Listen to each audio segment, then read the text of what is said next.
Hey, welcome to the Screenaholics podcast. My name is Mark Dittmer, and I'm your host. And this is episode 9, which, just like episode 8, features a conversation with Mitch DeArmon. Mitch is the title I would give him as I introduce him here would be co-founder of the Man-to-Men Weekend, but that's just what he's did in the last 2 years. He and Scott Karstens co-founded the Man-to-Men Weekend in 2021. But I've known Mitch since 2015. We're both graduates of the Sterling Men's Weekend, and there's a community of graduates that interact there. And I know he has done a lot of other men's work, including was very influential. I believe he was also a co-founder of the Young Men's Ultimate Weekend. And throughout all the years of interacting with him, he's always had something to say, and usually what he has to say is worth hearing. Like when I hear him speaking, I'm like, "Hey, shut up! Mitch is talking. I want to hear what he has to say." So it's an honor and a privilege to get to sit down with him and ask him questions and share those answers with you.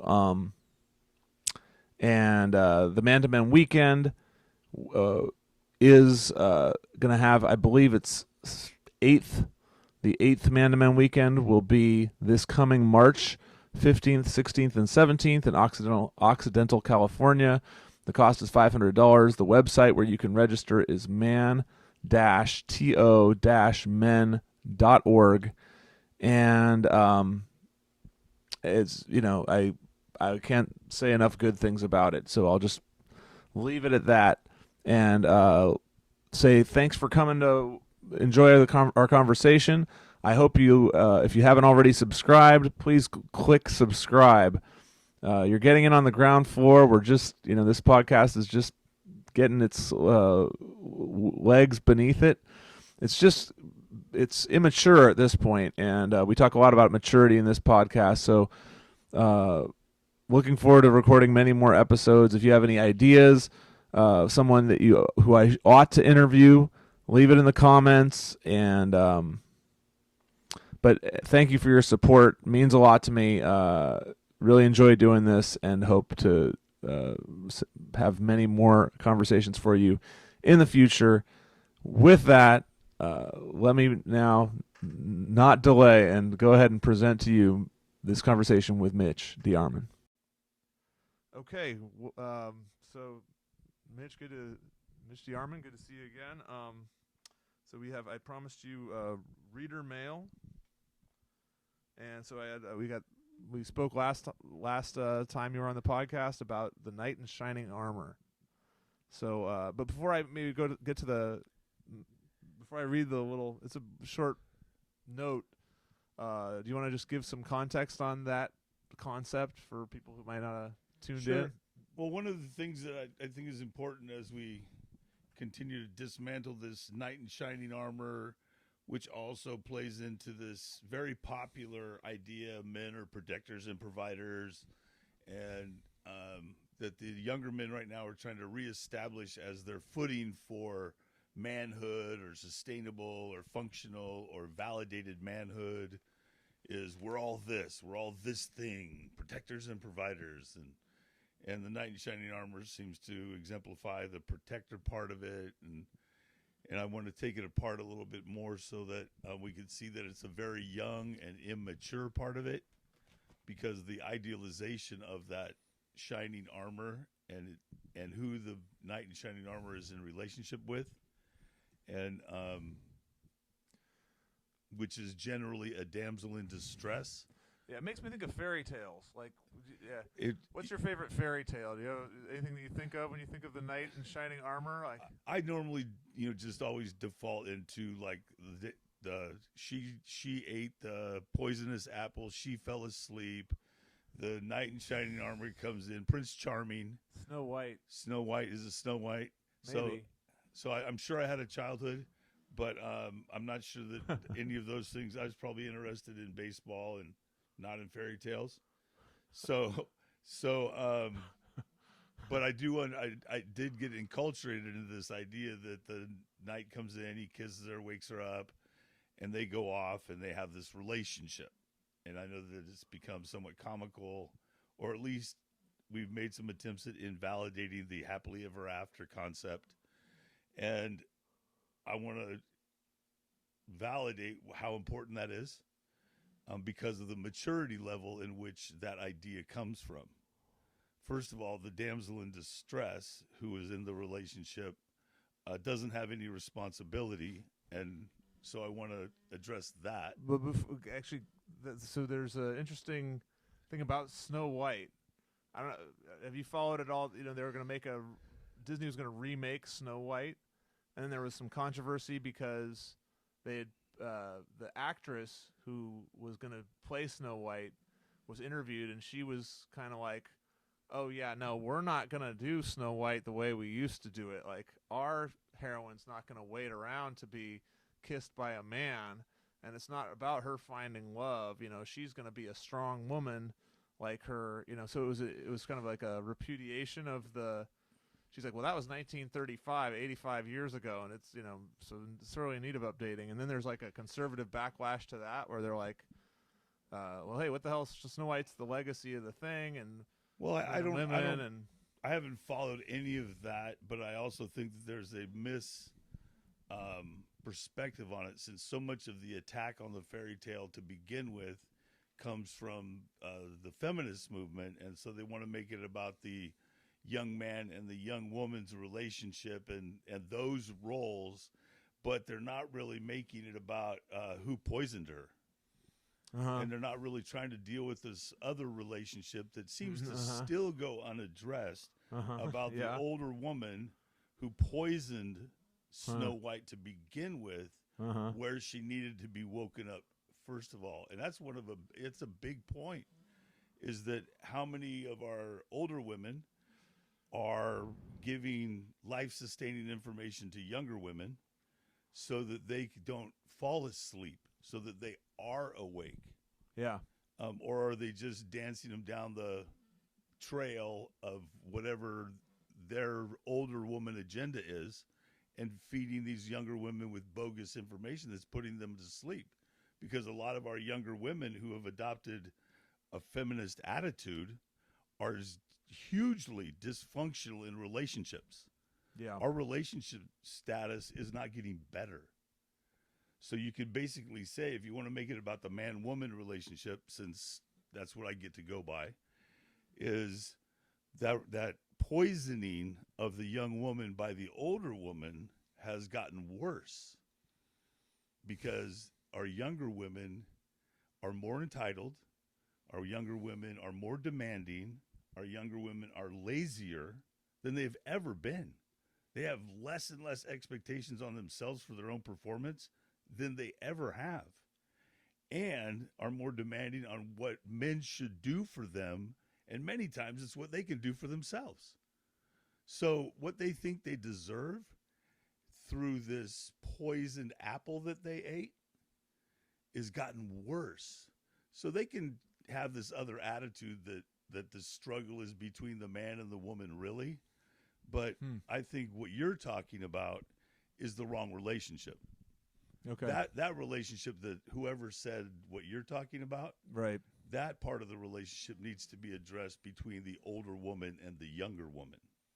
And we can get on to the not waiting around, which I'll support. I've never told my daughters to wait around. Yeah. It's like you can find a man on any corner, so why would you wait around? If you like him, you can like the next one too. You don't have to sit there and go, "Oh, he's the only one." That's a very childish mentality, which a damsel in distress would love that mentality. Because that would be the distress, right? Here's the man, here's the only man ever, and he comes around and you're already codependent. You're already way too emotionally trying to attach to the unavailable guy. Yeah. That's in your imagination only. It's like, yeah, so what she's saying is right, but where did the information come from? Yeah, that makes sense. That, like, even though I've been exposed to that woman's, or that little critique of the original Snow White, it's being ridiculed a lot by people, like there's a backlash to it, but there's some parts of it that are spot on. Yeah, but yeah, in this, this context as a feminist claim, it might be missing the point, or missing one of the points. Because I know in our last interview, one of the things we did mention was this older woman to younger woman relationship that continually goes untouched. And here's the perfect example of, we're going to talk about the boy-girl relationship, Snow White. We're not going to talk about, well, why did the older woman poison the younger woman? Yeah. And why isn't there somebody there with the older woman to nurture her along in her old age? Oof, yeah. And why is her recourse to damage the life of a younger woman? Because I'm dealing with a fair number of couples where these younger women have that damage. They're passing on feminism that doesn't work for their marriages. And then it doesn't work for how they relate to their husbands. And we can sit there and look at the stat. And these women are not looking at themselves going, how come I can't keep a husband? Like it's the most difficult trick in the world. When, 50 years ago, it wasn't that hard. 70 years ago, it was even easier. And their expectations were even less. And now they're making more demands. And if they don't get their demands met, they're getting divorces. Yeah. And it really has to do with the child not maturing to the point of making these demands in a childish way, where if you don't give me what I want, I'm going to leave. That's a very young attitude to have. So this is, maybe I should, before I get to my reader's question, because the one I'm having now is like, I think we talked about the knight in shining armor as, I think, as damaging to, like, it would be damaging to men to foolishly have that view, but it could be damaging to women also to have that view. Well, potentially in the polarization of attitude is, which is crazy, is if it's damaging to one, it's damaging to both. Mm-hmm. We are a community. Yeah. This is one planet. We are a humanity. We're all in this together. So you can't sit there and compete for who's the most damaged. And that's one of the hierarchies of who gets to, who deserves to have government resources bestowed upon them first, is the most damaged. Yeah. And so there's this whole competition for claiming damages, but they have to ignore the truth in order to do that, because whether it be war, whether it be on the job, whether it be at school, our men are more damaged than our women are. It doesn't matter if it comes at the hands of other men. It doesn't matter if it comes at the force of their labor. It doesn't matter if it comes at war. It doesn't matter. Our men are dying more often from more things than women do. And so the justification of resources that is being used through dramas and traumas so that women can get these resources isn't really comparable if you compare them to who's being hurt more, men or women. And it is also true boys or girls. Boys get more injured by more things. Boys do worse at school than girls do. There's not a fair dollar amount indicated that boys are doing worse at school than girls are. It's not an equal amount. Girls are being way more funded than boys are. So if you really look at the stats and then you try to do an equal amount of funding, what they do is they go back into the past somewhere and say, well, way back here it was imbalanced. Well, way back there life was entirely different. Way back there was no grocery stores. Way back there was no cloth. There was only cloth diapers. Way back there was a whole bunch of other circumstances in life that no longer exist. And so just like we're going to get to with the taking off the armor for boys, we need some of this other dialogue to become current and not go too far in the past to justify what we're doing right now. We need to deal with right now, mm-hmm. and not go 40 years ago, 50 years ago, 70 years ago. We need to go right now. Here's the situation at hand. Yeah. More men are committing suicide than women. Why are men feeling so worthless? Yeah. Louis C.K. has this bit about men. He has his sister's children, her son goes. She's like a world. She's got 3 boys, and they're like tornadoes. And she sits down at the couch, and she's all tired, and her son just takes sand and puts it in her tea, and he's like, and he says like. Like boys just do damage. Like they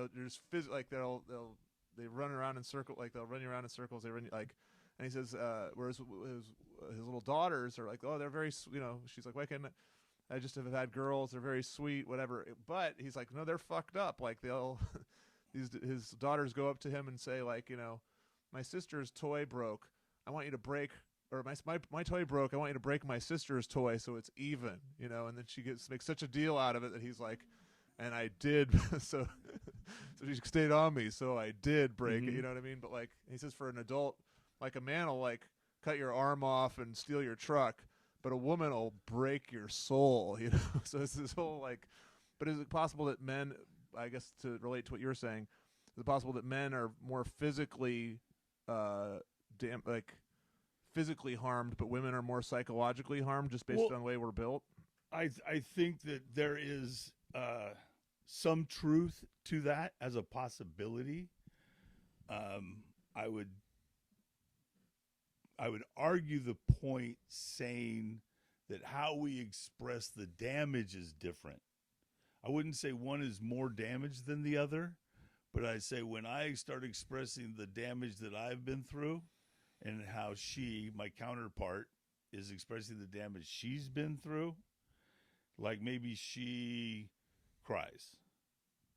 Maybe I break furniture. The expression is every bit as dynamic and is every bit as results in the same kind of relief, but how we express it might be a little bit different. What we've grown to do is, because of how the ego works, is and how judgmental we are, is we've decided that this way is the valuable way, the important way, the right way, and that way is the wrong way. And we have, in all of our lack of maturity, we've swung the pendulum from one side to the other, saying which one is, and we've given it dominant attention to justify it, and we've engendered the attention, but it has nothing to do with what's effective. It just has to do with where we're putting the attention. So another article I was exposed to was just talking about how in our political arena and especially maybe at universities, we have weaponized women's tears. So women's tears win all these arguments now because a man can't respond to a woman's tears. And a man can't, so women lead a lot of these protest movements. Now a man can't cry awkwardly in the middle of a argument, but a woman's tears, like a man has, I don't know, we just haven't known how to respond to it. I don't know if that's part of the knight in shining armor narrative, or like that because maybe if we don't have that narrative, then we're not as totally flabbergasted by women's tears. Well, I think that, and this has once again, this has to do with a maturity thing. It's like, what do you think those tears mean? If we put the tears mean that the person is hurting, and that they're letting go of pain, then we can be patient, and then we got to get back to the business. But if we and the important aspect of that is get back to the business. The manipulative people, they try to make the tears the end of the discussion. Somebody has been hurt, game over. And that's when, especially at younger ages, because I've raised 3 daughters and I have a wife, my wife does not use tears to be manipulative. It's like, but my daughters, when they were young, they don't do it anymore, but when they were young, they did. They cried to try to get out of trouble. If you try to hold them accountable, which is popular these days, they would cry and hope that that was enough. And their mother would step in and go like, look, she's already crying, blah, blah, blah, and try to get it to stop. I said, yeah, but she hasn't fixed the problem. She hasn't agreed to alter the behavior. She doesn't understand the lesson yet.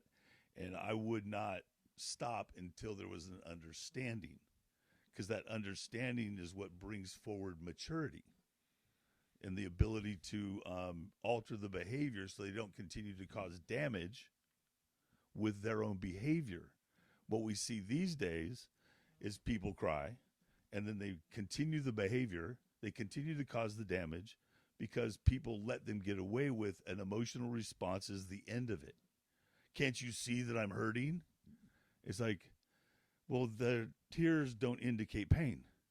The tears could just as easily indicate sorrow. They could indicate fear. They could indicate all kinds of other things. But as adults, we're responsible for the lessons being taught, not for the emotions being indulged. And if we're going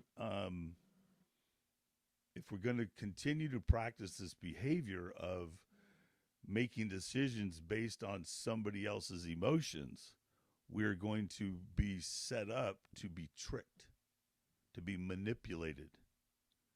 And then when the other person doesn't respond like we guessed that they would, we're going to feel betrayed because we have no agreement with them on a change of behavior. What we did was make assumptions, pretending like we're all empaths. And I think that feeling means this. And I'm going to project my expectations on the person without them taking responsibility for stating, like an adult, what they're willing to do. So they have no responsibility in it.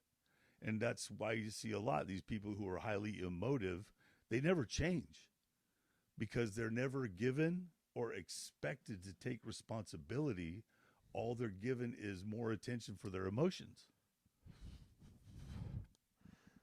Okay, I imagine like that's how making me think of like conflict with people who are emoting, like not necessarily women, it could be men, just there's a lot of men who've picked up on this trick.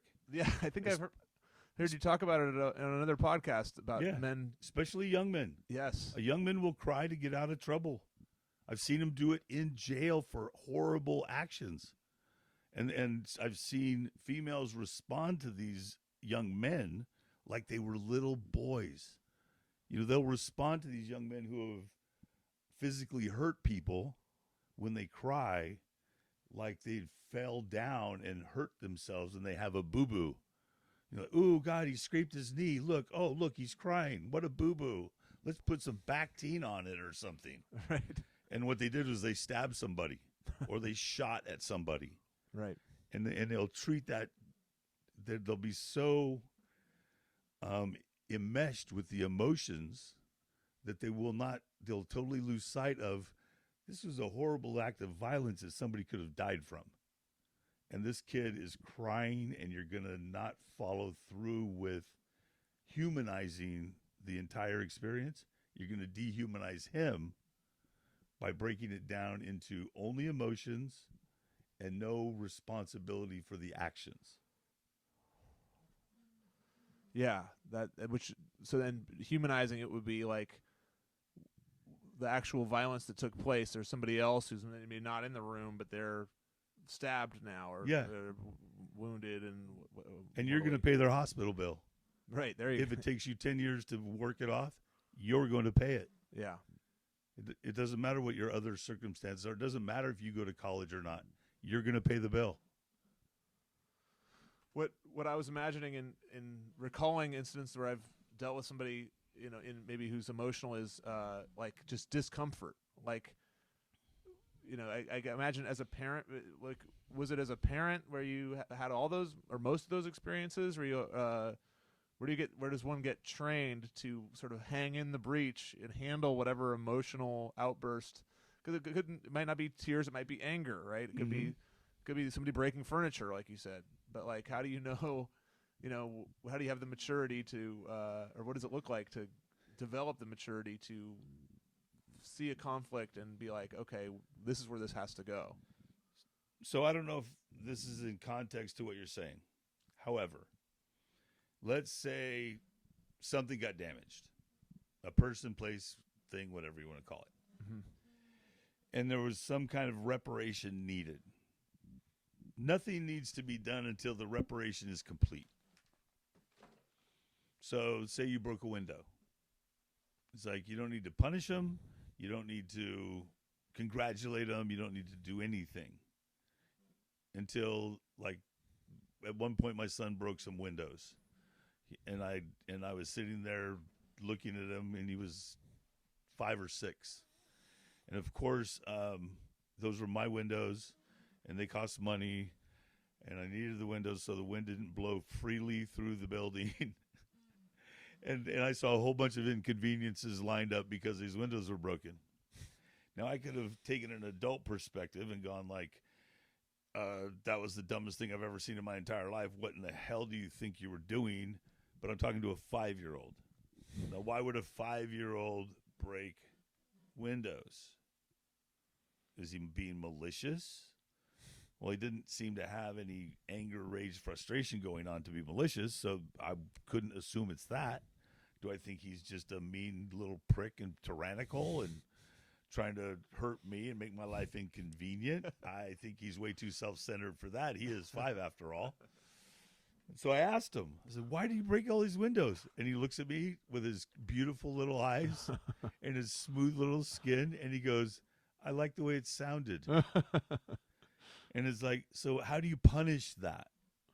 So in my view, punishment's not what's the reparation is. So there was nothing needed to be done except for put him in the car, go to the hardware store, get the panes of glass, get the putty to fix the panes of glass, take him down, show him how to fix, even though he's only 5, how to fix a window, sit there with him, and take him through the entire process where he takes his time in his day, and now he's taking both of our times. Neither of us have enough time to do this job. Both of us are going to do the damn job. And he fixed every pane of glass that he broke. It's like, that's reparation for what happened.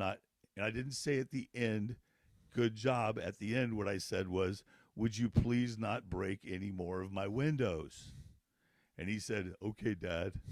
And it was over. It was a very practical, reasonable, and an effective response to what had happened. It didn't have to do with, my windows and my thing and how dumb are you and blah, blah, blah. It had to do with the windows are broken, they need to be fixed. But right now, our whole society is so hell-bent on turning everything into an emotional connection to everything that the emotional connection has nothing to do with function. And it ends with the emotional connection, so shit just stays broke, pardon my language.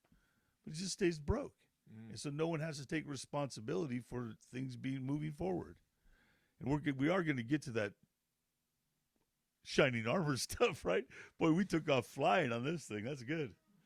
So we can let's let our reader mail bring it back. So this message says, I'd ask. He asks, is there a positive place for those knight in shining armor, damsel in distress instincts that many men and women have? Do you believe it's all just childish and undermines real connection and partnership? Or do you think there is some healthy application of such instincts in a self-aware, mutually respectful way? That's from... Okay, so here's what I would say. I like the way that he ended it. So I think it's a natural and normal position for a young, up-and-coming young man. And what I'm talking about is somebody hitting puberty. So his testosterone level is skyrocketing. His muscles are becoming firm. His self-awareness of him physically is becoming focused. How his hair looks, how his chest looks, how fast he is or not. All these things, he's becoming hyper self-conscious, which could be covered up with armor. So you can't really see him, but he can also test his abilities. He's naturally drawn to risky behavior to test his abilities. So wanting to be tested is a normal puberty thing. That's why like tryouts for baseball and football teams and things they're so nerve wracking, but they're so important. Like trying out, and it could be for a play or something, but being something where you're tested, you're measured, and you're judged. It enlivens all of those things in them. It scares the living crap out of them.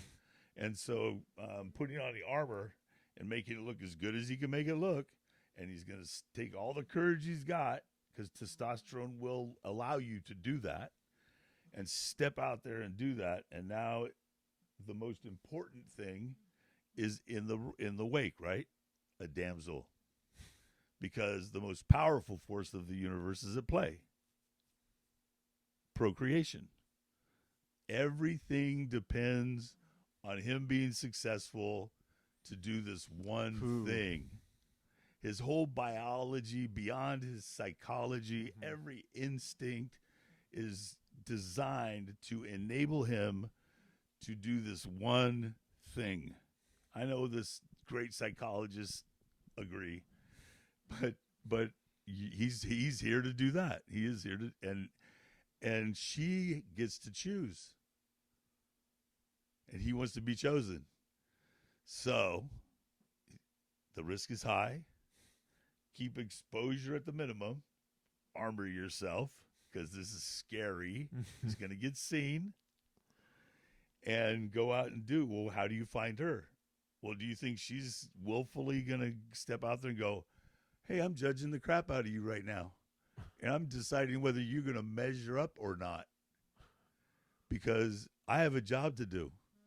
Because there is a time where, in a tribal way, the consideration of the female was the gene pool. It wasn't the importance of a whole bunch of other stuff. It wasn't how is she going to be affected. Procreation was about, is this the strongest gene pool that I'm going to participate in, so my offspring, the woman's going to bear children, have the greatest chance of survival, because not everybody lives. Those are the considerations on why they choose. Not just, I'm going to go have sex with anybody. I'm going to go have sex with the best. And he's working his ass off to try to, if he's not the best, at least be as close to the best that's available to her. And it's like, so now he's got the armor on. If he's smart, it's shiny, it's sharp, it looks like it's effective armor. And she's considering what he's doing. In order for him to perform, she has got to give him something to perform about. She's got to give him some distress to serve. So that he has a reason to perform. Not just he comes in there like a clumsy old oaf in a bunch of armor. She has to have a reason for him to expose himself, because that's what she's asking him to do. You see it in nightclubs, and in the worst case scenarios, you hear about it all the time, where these young gals will work a situation where two young males will start fighting over her. It's like, that's old. That's not new news, and they have all kinds of names for it now. But what she could possibly be doing is looking for the best mate possible, if you don't demonize her.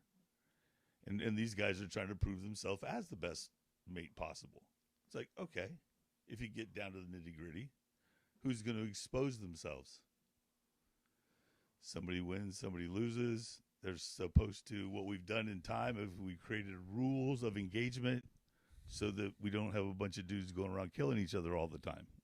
It happens too often, but they're still doing the same shit they've always done. So when does it become appropriate? Is it appropriate then? Well, from behind a suit of armor, many young men just want to be chosen. They don't really care who chooses them, especially female.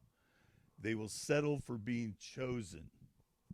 Why it's important that that young man or man can change his armor, get the shield down, pull the mask up, and see what he's looking at, because he has some responsibilities in mating too. He's got some responsibilities in that relationship. after he's chosen, beyond being chosen. Before he's got to allow himself to be chosen and make sure that who he's getting chosen by is going to be competent and capable of the things that he needs in his life. What he needs is someone who can take care of his offspring when he's out busy, let's say, farming or hunting. You know, these guys go out hunting. They're going hunting that for weeks and months at a time. No knight in shining armor can get back to the ranch or the castle soon enough so this person who was once the damsel in distress, now she better kick some ass. And he needs to know that she can kick some ass. So he now needs to take the armor off and go do the other things that life is going to expect from him. He needs to know that who he's involved with is a fully competent and capable, mature woman who doesn't get herself in trouble, who doesn't get things to make herself in distress, who takes care of her own problems, who doesn't come to him with simple situations because she doesn't feel like doing things, who doesn't dump the difficult things in life on him while he's going out doing the difficult things in life also. They need to form a partnership. So he needs to get the armor off so he can see her clearly. And while he's doing that, she gets to see him more clearly. And of whether or not she wants to make the choice that she's getting ready to make. And so as he removes the armor, she gets to know him better. He gets to know her better, and they decide how far they want to go with this thing. One of the problems that in the metaphor of all of it is people are making these decisions way too hastily, way too quick. By the time he gets the armor off, and it's nice because a lot of women are encouraging men to take the armor off, and the men are taking the armor off, but they're taking the armor off without knowing the woman, because you can't take the armor off if you don't know that she can take care of herself. In what way, or by what do you mean that women are encouraging men to take the armor off? Because if we're in the nightclub, you know, where the men are like being the knights in shining armor, that's where it's not happening, I suppose, right? That's where if you're a man or a young man and you take the armor off in a nightclub, you have been poorly mentored. You have not had the right kind of older men around you to tell you, no, you leave that shit on. You leave that shit on all night. You do not take it off. And while you have that on, you better be watching her. Watch her. Because you may not want to take it off by the end of the night. Sex may not be worth exposing yourself. Because that's the decision you have to make. It's like, it may not be worth it. Now, I know some younger men, they think that sex is the goal. It's like, well, sex is fun. Sex is entertaining. Sex should be enjoyed. Mm-hmm. It should be like enlivening and invigorating, and you know, if you get to know each other a little better, that's cool too. If you don't, that's cool too. But it's not the end of it all, and it's puts you in a very vulnerable state. Who are you being vulnerable with? Do you know them well enough to expose yourself? If you don't, and you expose yourself,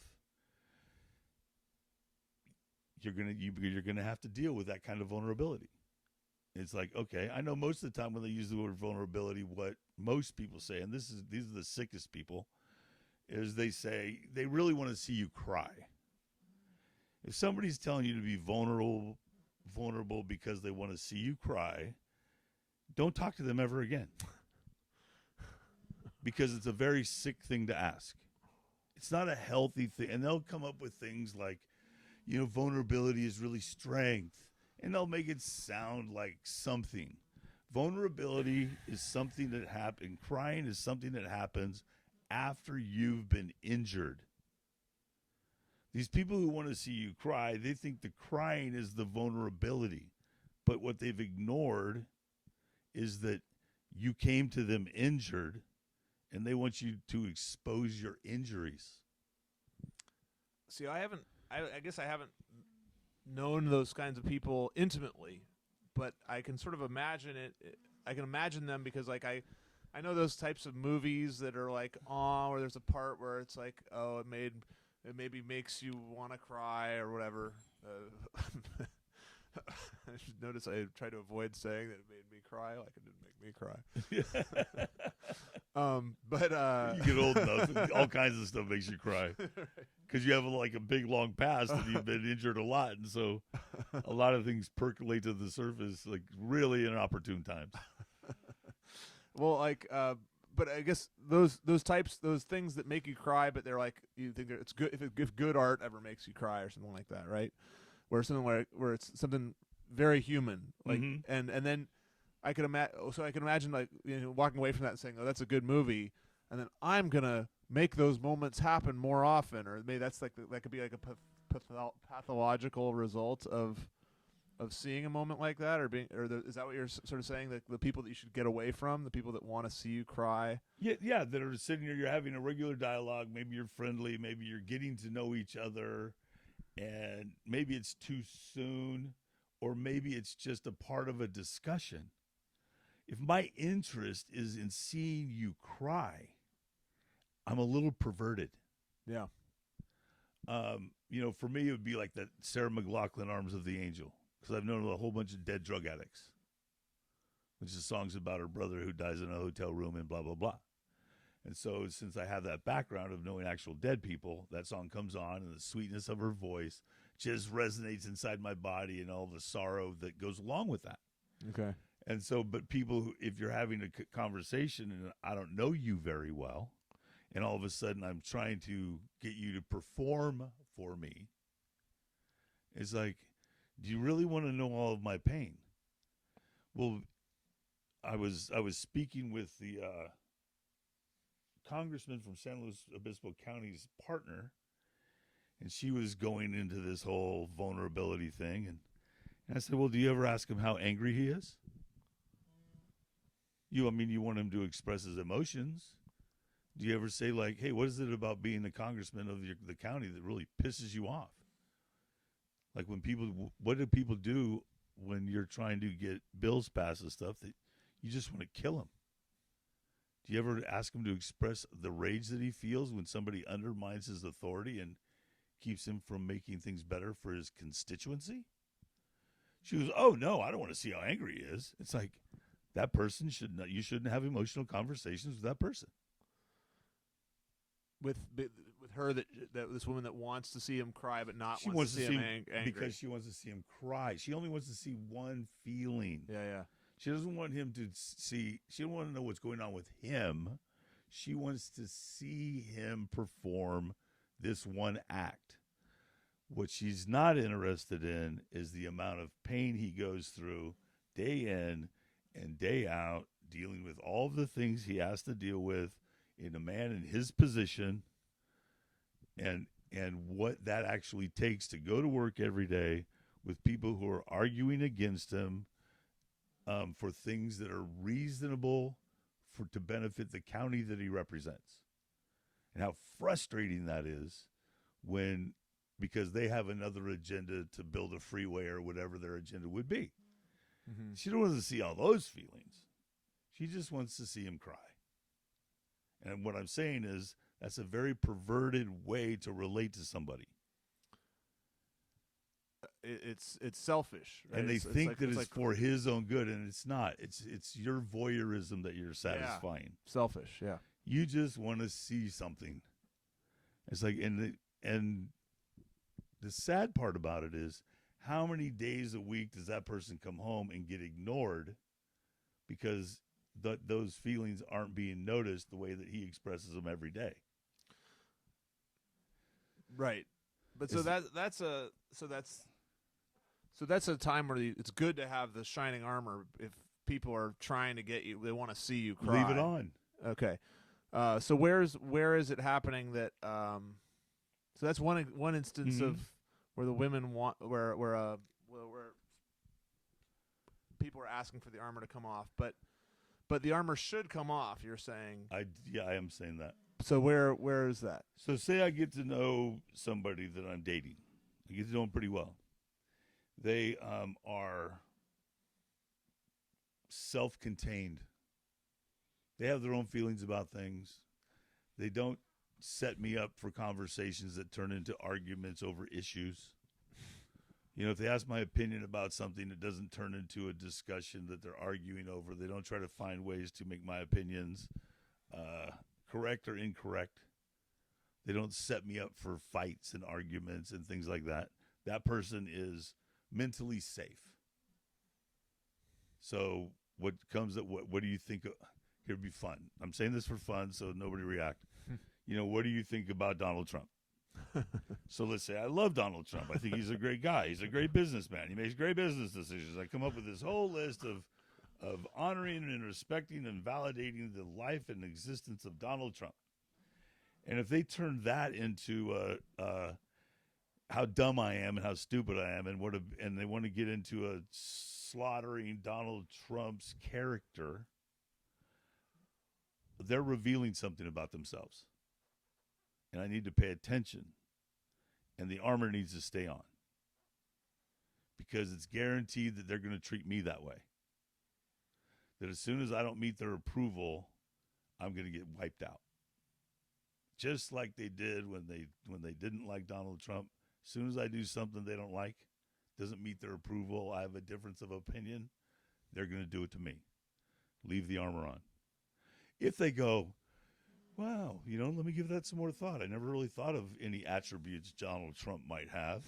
You seem to have named a few. Let's go look at some evidence and see if anything you said was true.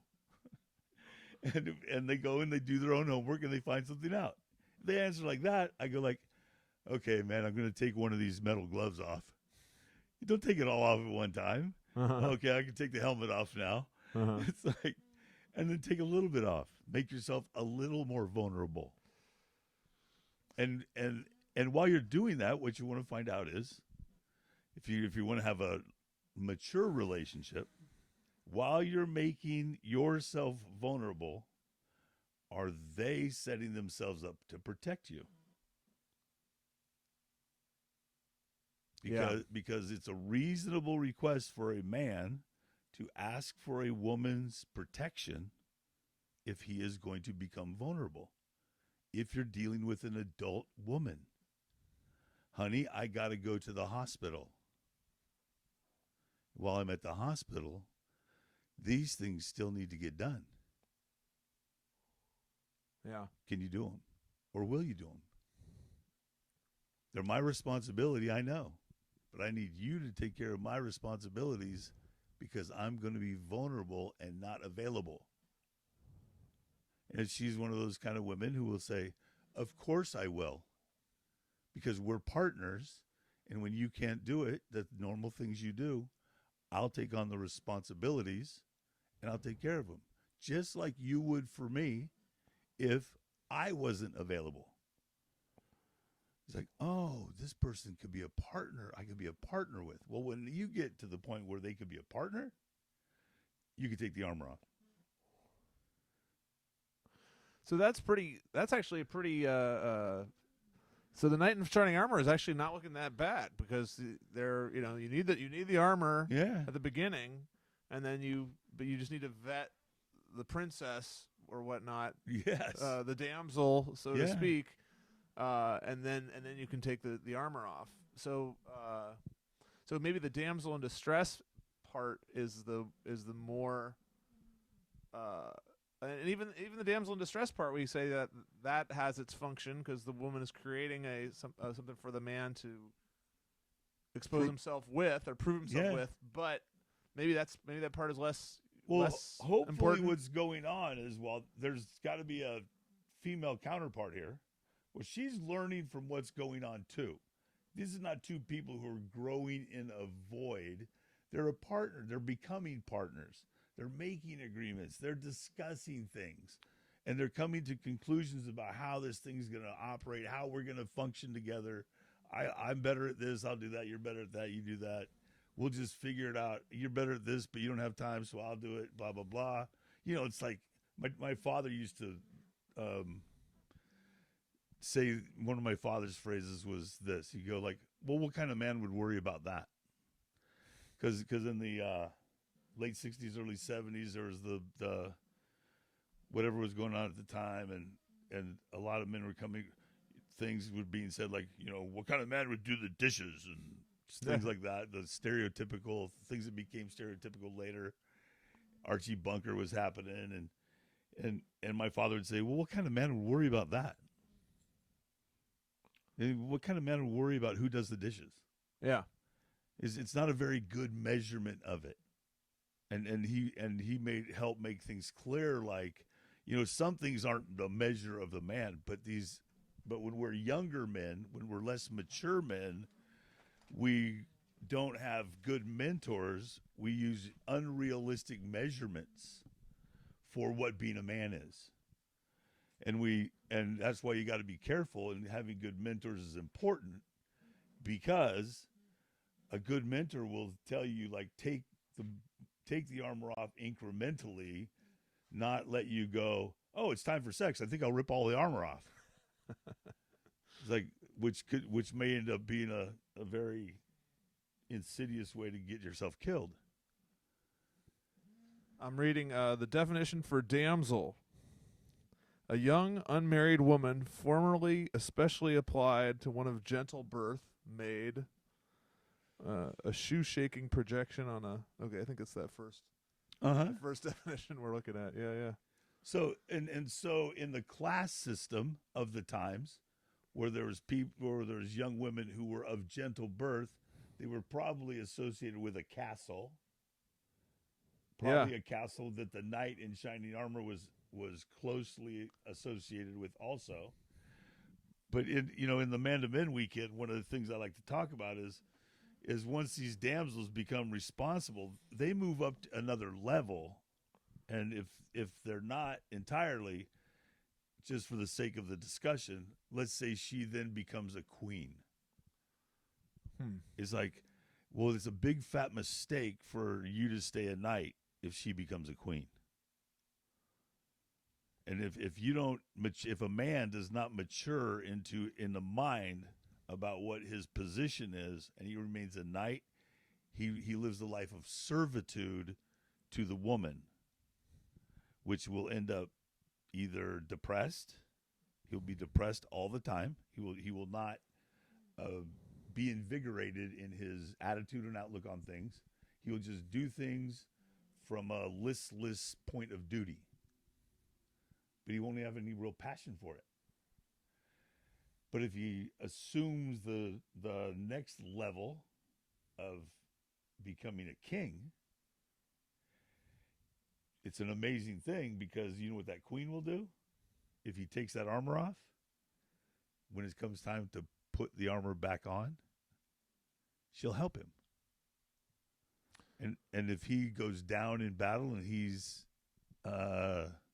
injured and he can't run the kingdom, she will run it. She won't go replace him with another king. She won't go find another replacement. She has a sense of being a partner with him, and in his absence or in his illness or whatever, she has a duty and a responsibility to be strong, to be steadfast, to be unwavering in the partnership that makes them a kingdom. And I know some asshole's going to say, what about a queendom? But you know what I mean. Because the immature people are the ones who say things like, what about a queendom? We're talking about metaphor and myth here. Mm-hmm. So we need to grow the hell up and get out of that stuff too, in this new style of declaration from Disney. Because that's the other comedy of all of that. It's like, this shit's coming out of Walt Disney World. Okay, can we say Disney and what that is? What is the happiest place on earth for children? It's for children. Yeah. The entire makeup of the entire thing is for children. Now let's talk about how, if you want to get serious adult about that. So why are they using their media to exploit their access to children? Let's talk about what kind of people that makes them. I love Disney. I love everything about Disney. I go to Disneyland, all that. I, But if we're gonna let Disney get into politics, it's like, what about the children? What about the children? Because that's who Walt Disney cared about, and they're destroying a legacy that was super important for a really long time. I mean, that's a little bit more about that Snow White thing, right? Because the idea with that is that Disney over the lately has been remaking movies according to this more modern sensibility. And I don't know, I'm almost like I'm wincing at am I or are we going overboard or in the politic, a hot topic, but I don't know. I guess we could go into that hot topic, but I guess more importantly, does it relate to is it serving our damsel in distress, knight in shining armor discussion? Are we? And I think is it serving what we're trying to get it to serve? Is do we have the studies available to show that if we make a cartoon into a multicolored cartoon that it's out of culture? I mean, I could see if I got something and it's a whole cultural cartoon that a whole culture is validated. I could see how that would be enlivening, enriching, and could make a person feel like their culture has value and belongs in the structure, the social structure. Mm-hmm. But to take one character and shade it with color and to tell ourselves as adults to over dramatize the impact that's going to have, I think is a maturity issue. I think that there's an immaturity behind that it's not going to produce what we're saying it's going to produce. Because first of all, how many people are going to see it? How many people are going to see it?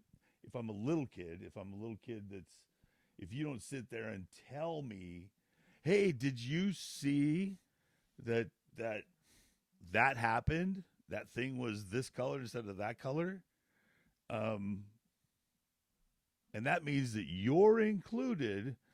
You're basically telling them that they're not included until that happened. Mm-hmm. So until they make the color of the cartoons right, you're telling this kid that he was never included. And they take it that way. Mm-hmm. And they may not have ever known that. I did not know that I lived in a mixed neighborhood until I was in 7th grade. I didn't know that the kids next door were different until somebody told me they were different. Yeah. It's oh wow. And I didn't know that the mom and dad were a mixed marriage until the end of the 60s. It's I didn't know. I lived in East San Diego. And it's she was Mexican, he was black, and it was okay to say Mexican and black at the time. But I didn't know why does he have an afro and he's got wavy hair? And they're brothers. And nobody was going around going, hey, nobody addressed it. But I was the little redhead kid next to him. It's all in the pictures. It's all sitting there. We didn't know until the adults taught it. The adults taught the difference to the kids. And then we started to learn. We taught these kids how to be mad. How to be offended. Now it's offended. Yeah, what did I thought I actually was thinking about. I thought about something. I think I heard you say it at a Man-to-Man weekend. Because I got into an online some debate about the Middle East or something, and somebody came on and was they were a little. I was joking that they were kind of Trumpy with me, because they weren't civil. They were just oh, you're fucking, you're a child. Your point of view is stupid, and I definitely played with being offended. And then I remembered, I think you said something about like how, well, if you are offended, you are just giving your power away. And it was like, oh yeah, like I don't need to be like, there's no, I don't get, I Well, don't get, it's not mature to be offended. it is actually a willful act of submission. Okay, yeah, Is how I put it. I don't use yeah, the yeah, I don't believe that anybody has the power to give their power away, but you were willfully submitting, and there's a very interesting manipulation in doing it. It's very manipulative to submit, especially in a verbal argument. It's a strategy in a physical argument so that you don't get killed. But in a verbal discussion, because right now, it is an act of dominance to submit. Because to be offended accesses you to a different authority. If he who cries offended first wins, it's a very feminine quality. yeah, To be offended. It's not necessarily in a masculine sense to surrender is an intelligent decision at times mm-hmm. based on self-preservation.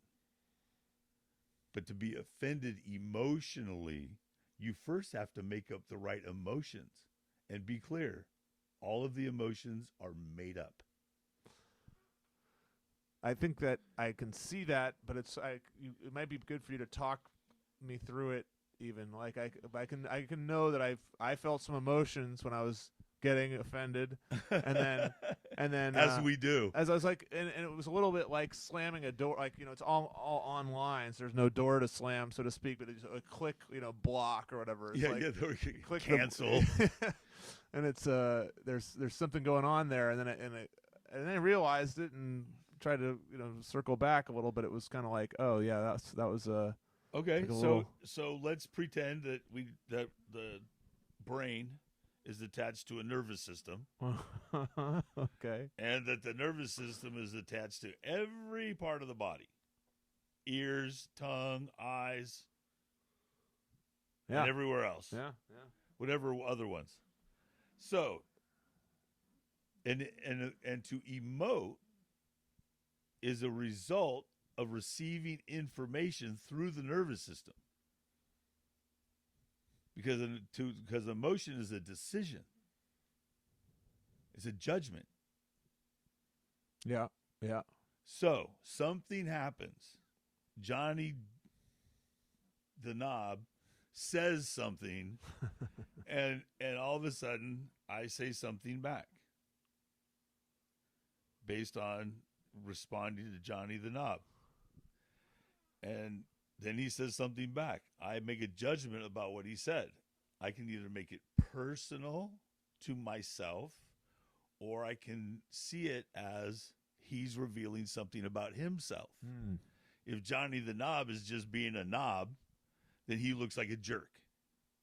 If I make it personal about me, which is not necessarily the best thing to do, but it went into my ears, and my ears are attached to my brain, and so my brain is moving information around into all of the different places that information moves around.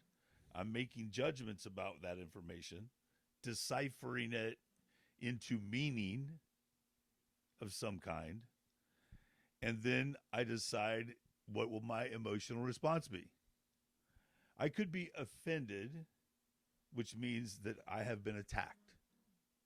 Something has come from the outside in. I remember feeling a lot of fear before I got, as I was leading. I mean, I know fear had a lot to do with it. Mm-hmm. And so, and that might be the tone of voice that he used when he said what he said. It may not be the actual words that he said. It might have been in the tone, because we could be manipulated with voice tone. It's not what you said, it's how you said it. Yeah, well, when you say something and it sounds really loud and aggressive, I think that I'm in danger. And if I think I'm in danger, I'm going to get afraid. And after I get afraid, if I think I'm scared enough, I'm going to get ready to fight, flight, or freeze. Right? That's the basic psychology of it. Uh-huh. Well, whichever one you chose, if you didn't freeze, so now you're in fight or flight. A lot of people forget the freeze part. But so now am I going to fight this guy? Sometimes it's in the more civil days. Sometimes it sounds like an argument. So now you're going back and forth. La la la la la la la la la la la la la. Somebody's trying to win. We're competing now. We're in a fight. And then at a point of I'm going to surrender, but I don't want to lose. The way you get out of not losing or admitting your loss is to be offended. Well, now I've been offended.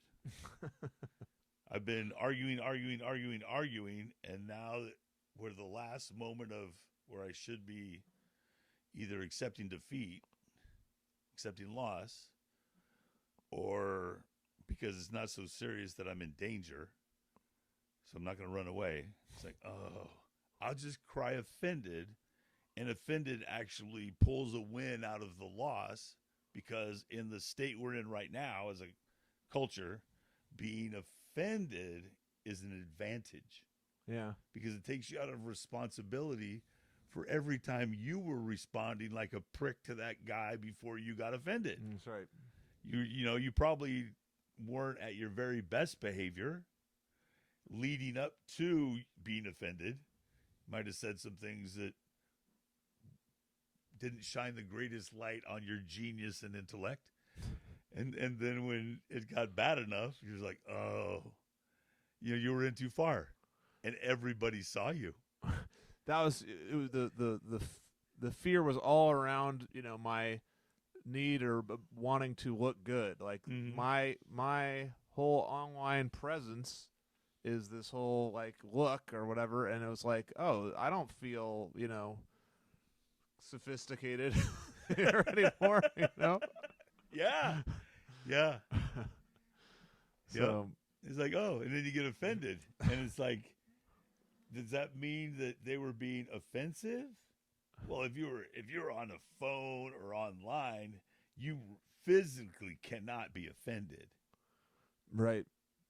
Like if you got the dictionary, and you look at offended, you physically can't get offended with words on a telephone.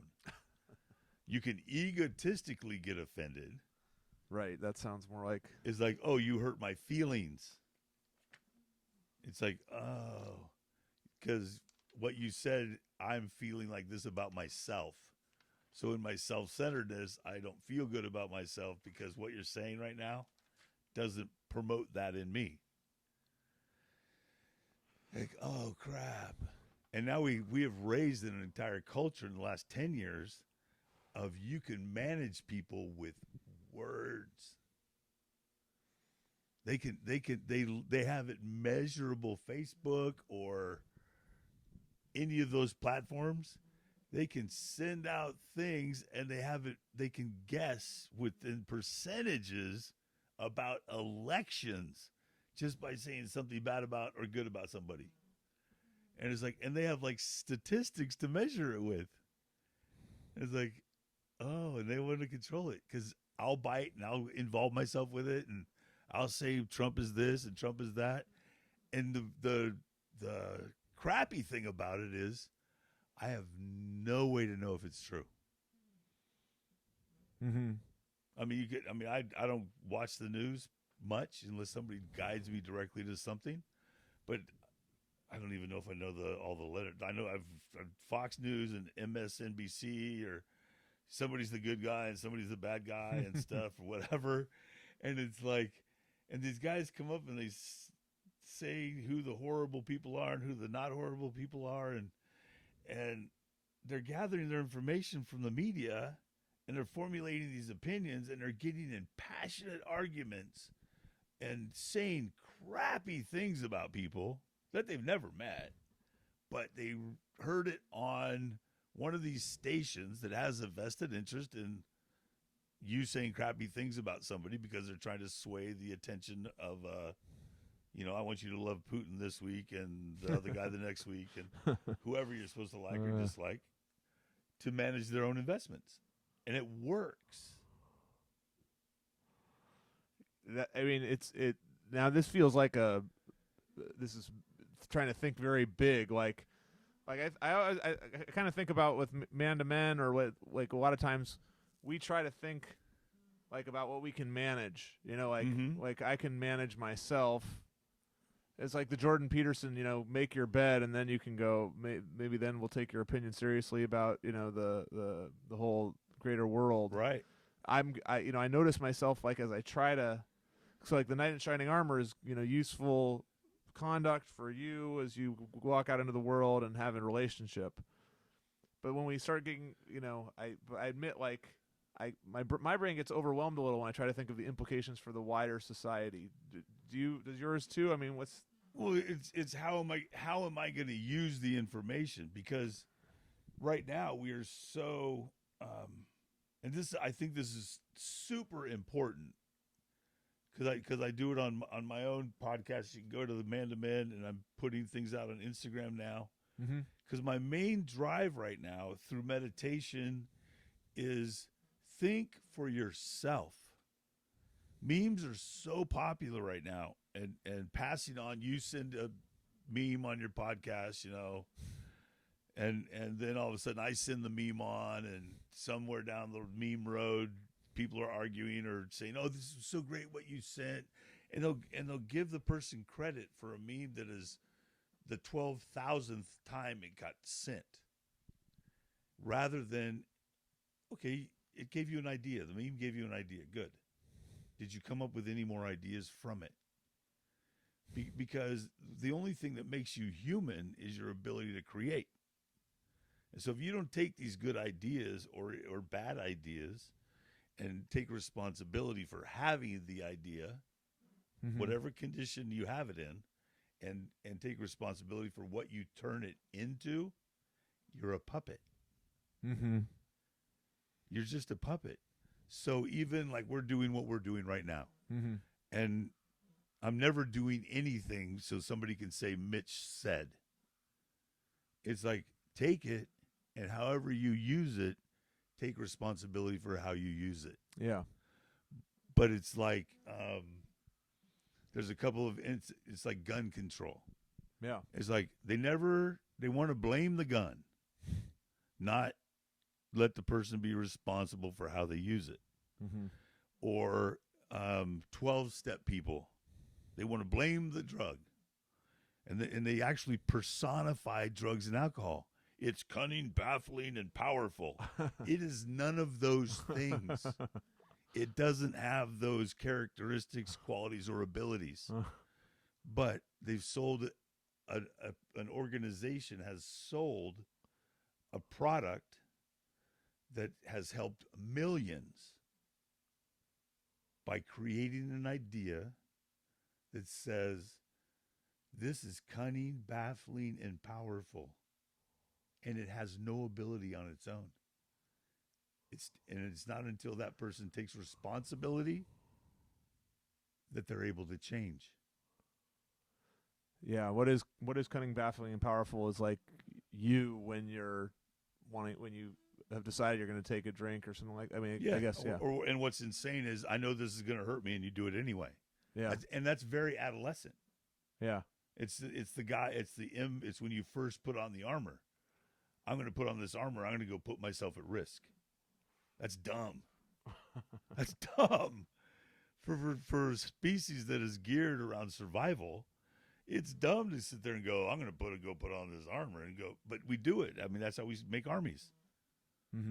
It's like, hey, go put on this armor. Go put yourself at risk. They go like, F yeah.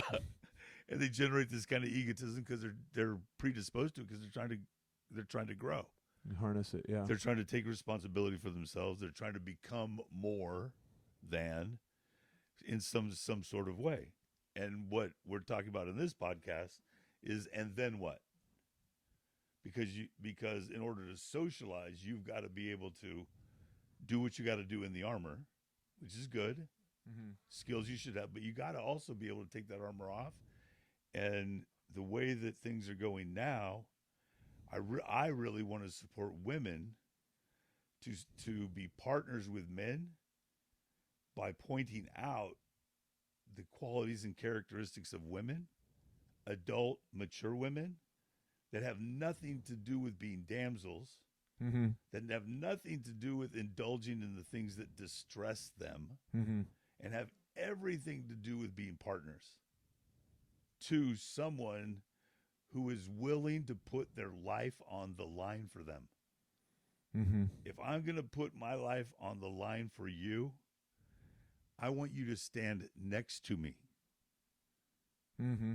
And so I'm trying to get to this place of there's the TV series Vikings of Ragnar and Agatha. Okay. Ragnar gets sick, he gets hurt. Agatha's sitting there with her shield and her sword and a spear. Full responsibility for his well-being, the responsibility of the village, the responsibility of, she includes her partner in what she is taking responsibility to protect. Not, fuck it, he's useless to me now. Yeah.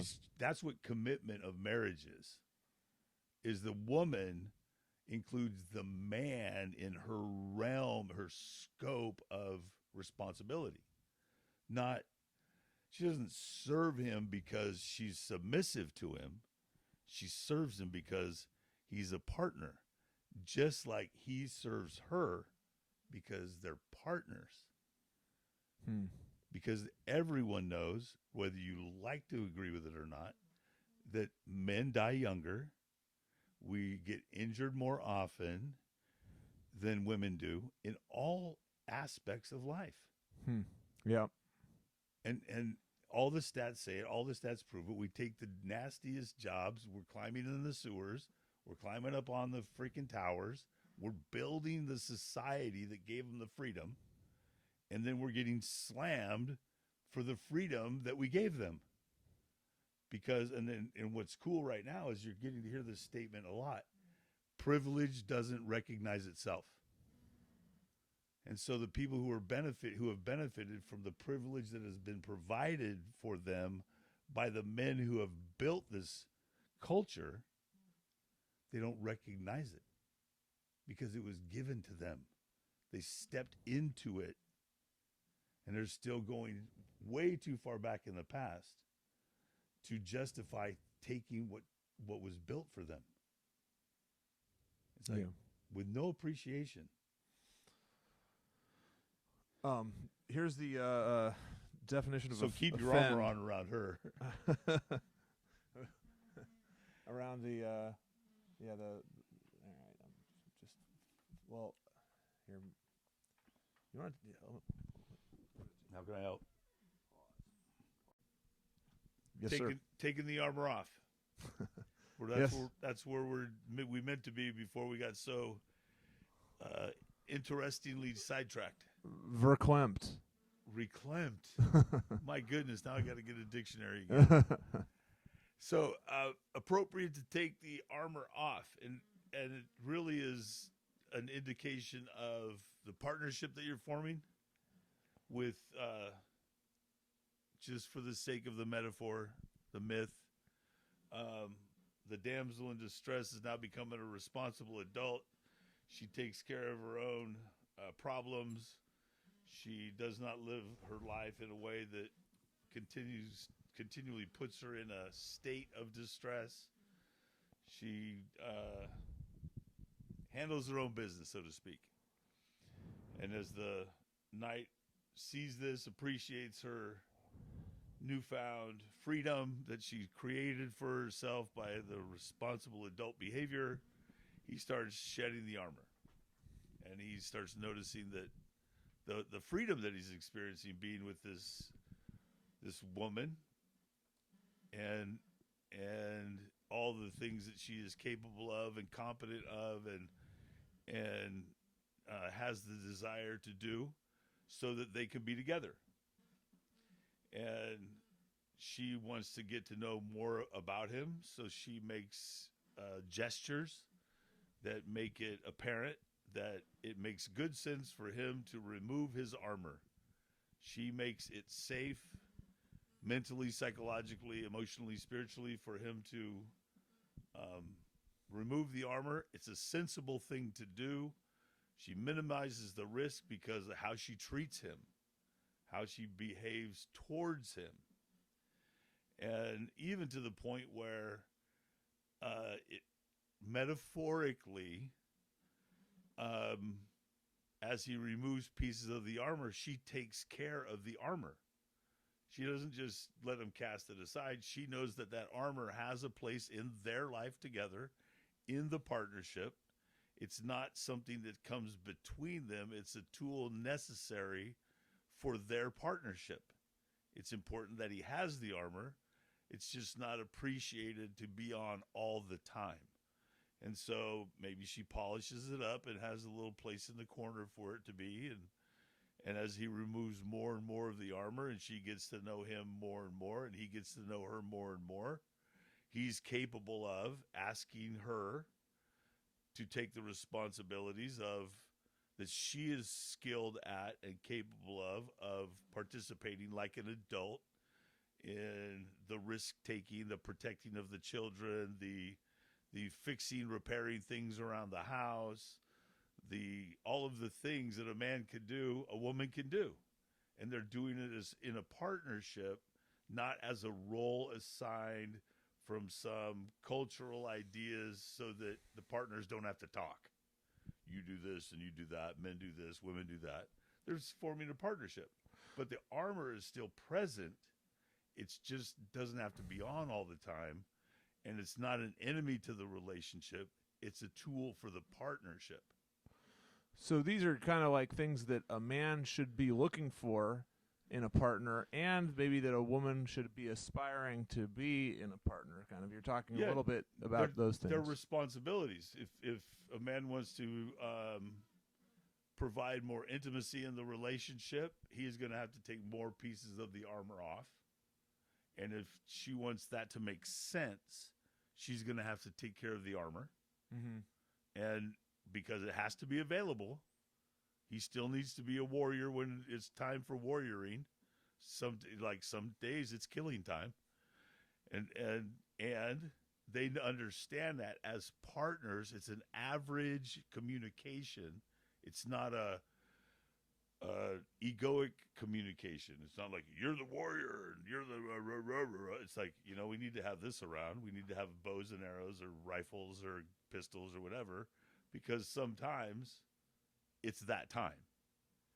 And she knows it, he knows it. Same is true as if he gets sick. She knows that she's going to be expected to do some of the warrioring because of his condition willfully as partners, and it's a conversation they can have. She will have been trained in the art of it because that's what adults would have done. It's not like in the pristine little world of whatever they're showing on TV next, Native Americans or whatever. The women don't fight. They fight and they're fierce. And women today need to be that way. They want to be recognized as that way.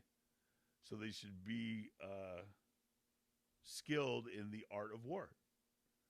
And as partners, they become a very formidable force. And all they have to trust is that around her, I don't have a reason to put this armor on.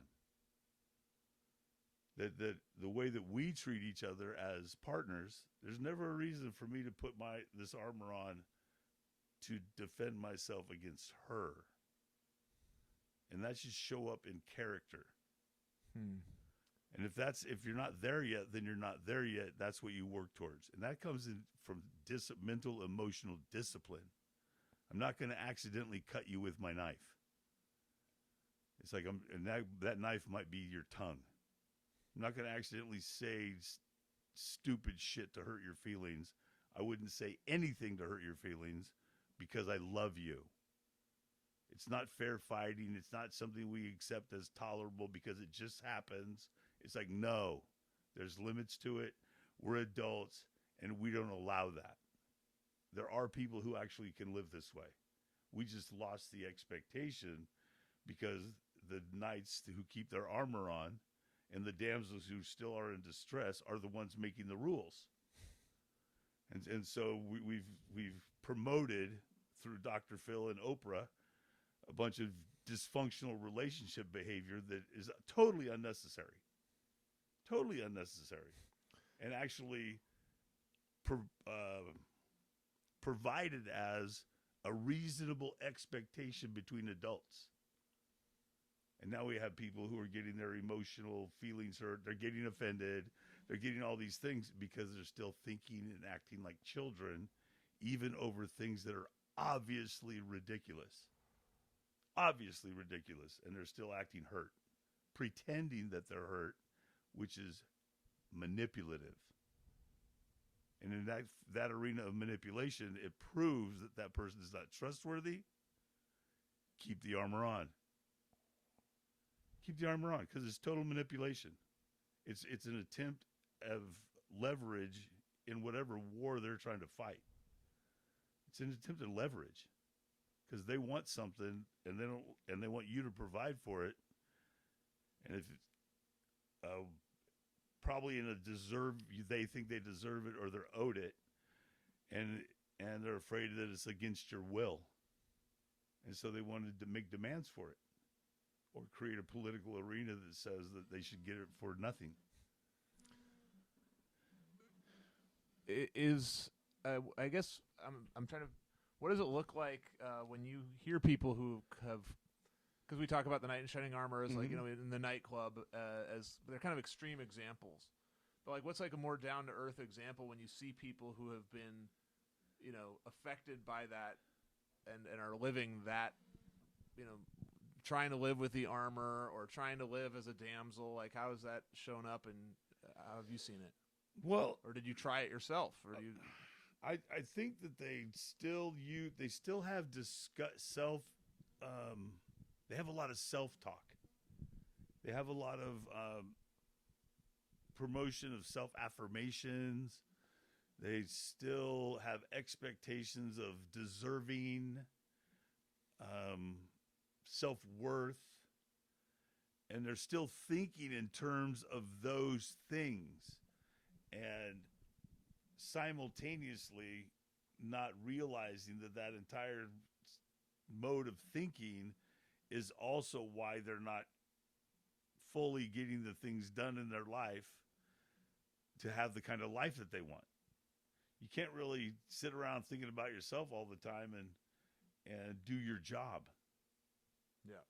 And so on one hand, they're being involved in groups and organizations and stuff that is promoting a high level of self-talk, or they're involved with, since it's near and dear to my heart, chemical dependency stuff, and they get stuck in this self-evaluation mode all the time, and they got a reason why for everything that has to do with some type of dysfunction, and they don't show up to work every day. As though the fact that my grandmother slapped me has something to do with why I didn't take the garbage out. So it's that's how those would be the indications as to whether or not that other person is ready for it, or that they think that they're supposed to work these things out in a relationship. Like they can't work it out until they get into a relationship, and now we're going to work out my self-esteem issues by me demanding that you treat me a certain way. Well, if I'm demanding you treat me a certain way, I'm already out of control. Yeah. Way out of control of myself. Yeah. Because if I think it's up to me to tell you how to treat me, and I'm not leaving you because of how you treat me in the first place, I'm already operating fully in the dysfunction of that I'm trying to get you to fix for me.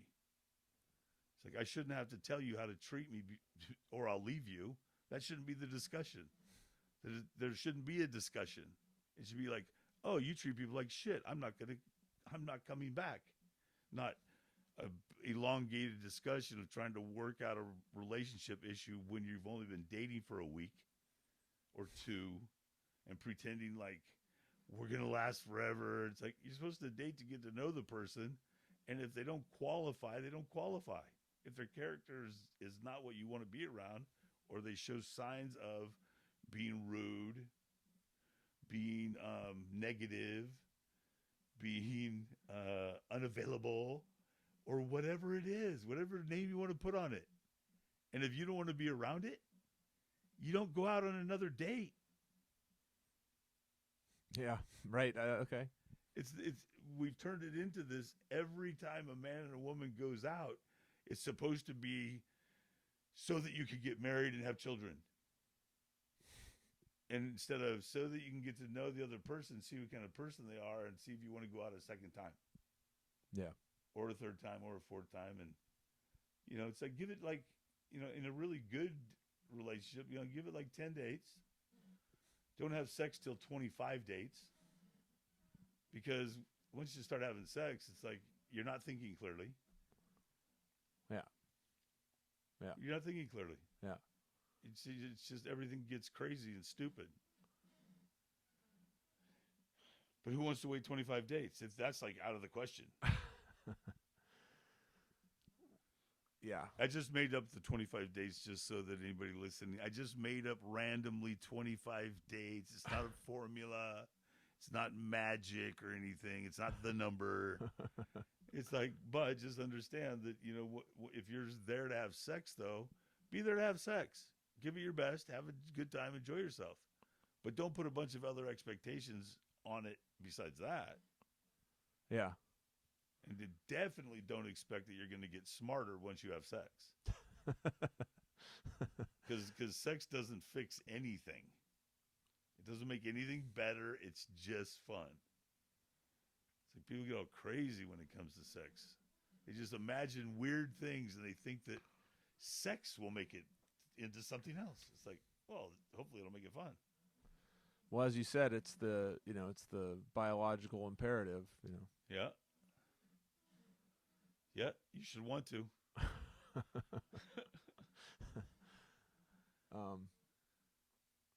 Well, I guess going okay. So we've got a lot of knights in shining armor who could use some more seasoning, and so we're talking about how they can be more mature, and also, but we've also got a lot of damsels. And they're also looking for ways to be more mature. I don't know if this would help or add to the discussion, but like when you and your wife met, how many of these was that? Did you go through something like what you just said? Were you ready, or did you luck out? Were you not ready, but you just sort of, Well, we had the benefit of living 50 miles apart. So some of it's luck, some of it's laziness. I think that's part of what the distance helped. So that when we were together, we actually had to try. So it wasn't like, when you live really close, sometimes you just fabricate this idea of obligation for being together. My wife is a very productive businesswoman who is very creative and very adept at making plans, following through. She stays busy. She has her own interests, and they're not negotiable interests. They're not subject to approval or disapproval. They're not part of a conversation in the relationship. They're not part of the partnership. Her interests are not part of our partnership. I'm the same way. I have interests that I have.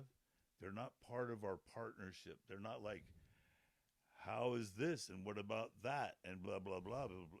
Did you blah, blah, blah. There's something she does I have no interest in. And I don't pretend that I'm interested. I don't make one of the things we say, like she gets on a computer and she can do things with a computer that I can't do. And if she tries to talk me through it, I get all ADD on her. I start distracting and pushing buttons and making comments and noises and things that somebody who's not interested in would do. And that's the same thing if I had this conversation going on very long with my wife, she would probably have a computer turned on, looking at her cell phone and talking and texting somebody, have a few different devices going on because she's not interested in this stuff. She's interested. She loves that I do it. She would tell people that I'm good at what I do. She would even listen to the podcast when we were done. Just, but to sit here and do what we're doing right now, not interested. And we're honest about that. Yeah. We don't sit there and pretend that we're interested in everything the other person is doing and have discussions over whether or not we should or shouldn't be. It's like, I'm not. I'm not. Uh-huh. And she's the same way. She's like, I'm not philosophy. No, I'm not interested in it. Yeah. Yeah. But it sounds like though that there was some circumstance involved, but yeah, you pretty much were able to play by the recommended rules. Because I find that even like you and I are in we have some tricks we know from the Sterling Men's Weekend, and yet seems like most men won't avail themselves of them. They'll go the other route. Maybe it's the knight in shining armor. Maybe it's something else. Lack of maturity, I guess, would be the maturity. Well, yeah. I think one of the biggest mistakes that gets made in that, even in that arena, is that the men will not expose to their women things that are important to them. They're still so immature that they're more concerned over whether or not she approves or disapproves than conveying to her that this subject, whatever it is important to me. It's like they don't take the time to make sure that she understands that what I am talking to you about right now is important to me. It matters to me. And so I want you to listen. You can give me any kind of feedback you want, but the feedback I get from you, I want you to understand you are talking about something that is important to me. I don't want your opinion about whether or not it should or shouldn't be. If you want to help me, I'm willing to listen to what kind of help you can give me. But it's not a discussion about whether or not this should be important to me. I'm just telling you. And men who are learning about taking the armor off, very few get to the point where they take enough of that armor off to admit to their women that there's shit they do in their lives, things they do in their lives that are important to them.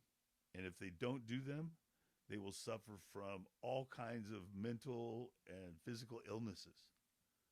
They'll suffer from depressions. They'll suffer from anxieties. And they will over-focus on things that are not important to them. And it gets really detrimental because if a man is not following those things that he's passionate about, he will want compensation. He will want, if I'm not going to get to do and I don't care if it's go to the bar on Sunday to watch the game or whatever, if he is not doing something that he is passionate about, he wants to be compensated for that. Yeah. He's giving up something important to him. Yeah. Yeah, that resonates. Yeah. Yeah, and if people haven't reached the level of maturity where they can express that and accept that about each other, they're not very far down the road in that relationship, no matter what. They definitely have not reached the place where they should be talking very seriously about being married. It's like that's a okay, if you can make this line, we can get married. Because if either person has to give up something that is that important to them, marriage should be out of the question. The goal isn't the marriage. The goal is that the marriage enhances the lives of the people in it. Huh. Yeah. It's the marriage is created by the attitude, outlook, and behavior of the people in the marriage, not the marriage makes them into something. They make the marriage. It's weird. I mean, I think what I was realizing in that moment. I mean, I believe that I had some notion of marriage just from like being a little kid. You know, like, oh, people just they grow up, they get married, and they don't like most people don't put much thought into it Mm-hmm. because I'm that's me being arrogant, looking down at most people, like, oh, they're most people are dumb or some that presumption is underneath.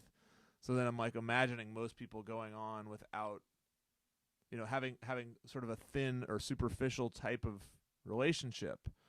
And kind of what you're saying is that, well, pretty much marriage requires, like, if you're not mature, you maybe shouldn't get married, right? Like, Not maybe. yeah, there you go, there Not you go. maybe. Yeah, yeah, Because and we're seeing it. We're one of yeah. the great things that's going on is men are maturing and they're being forced to, and so the dynamics are changing.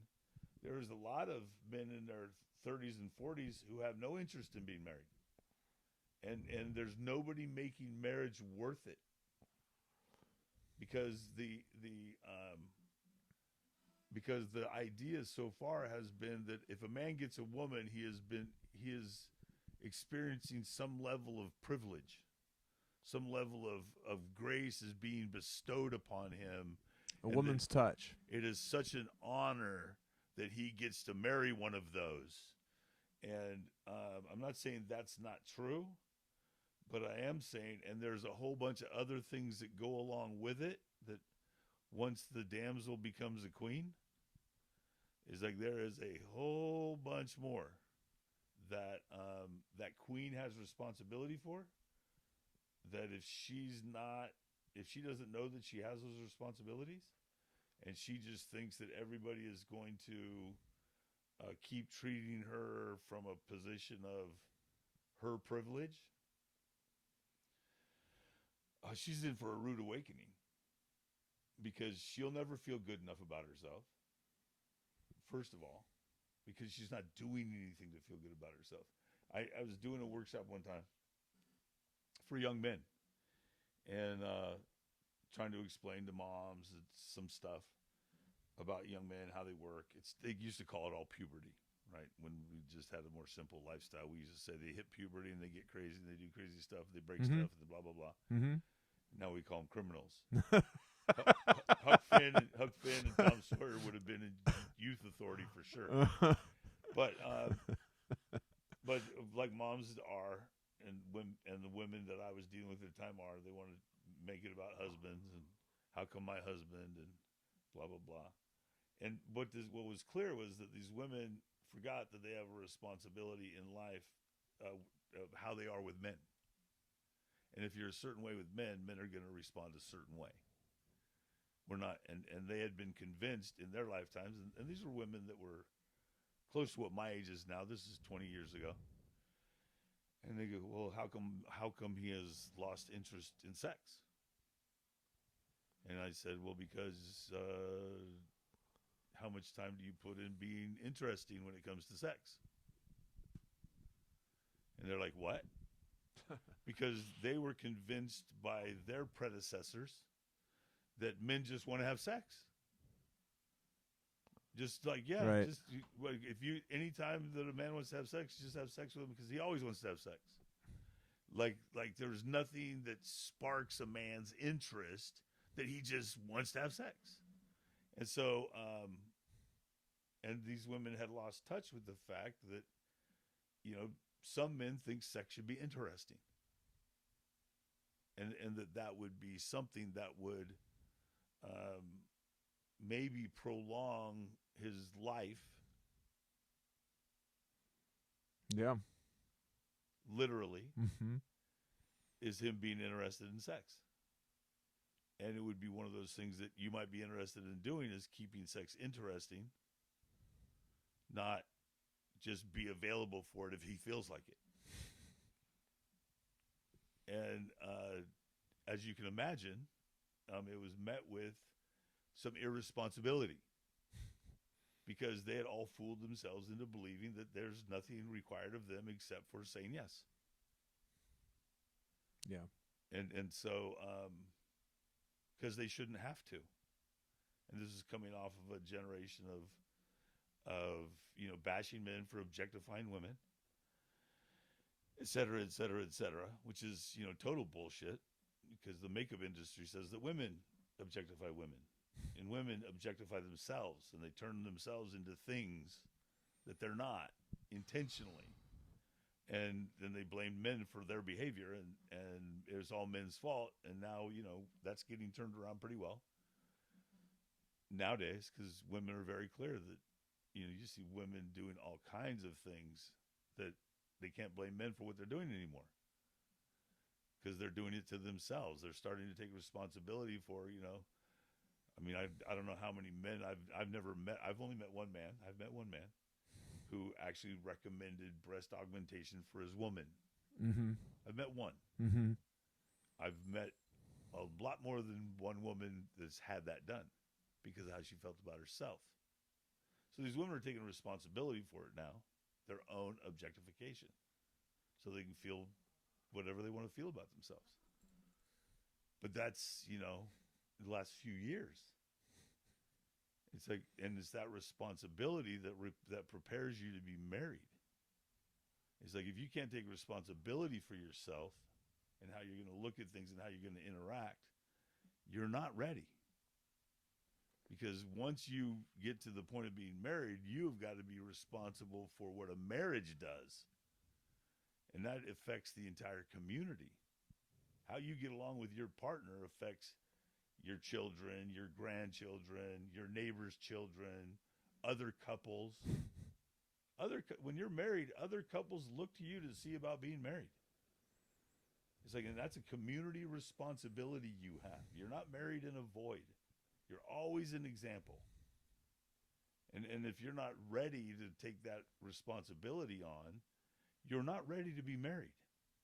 It's not me and the knight and the damsel running off happily ever after.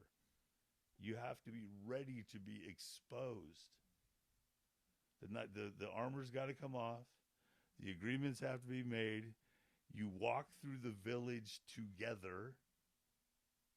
They see me with her with me, and they see how we are. They see how we look at each other. They hear how we talk to each other. And when I'm with the men, they see how I talk about her. They see how she talks about me. And all that stuff is training on being married. That's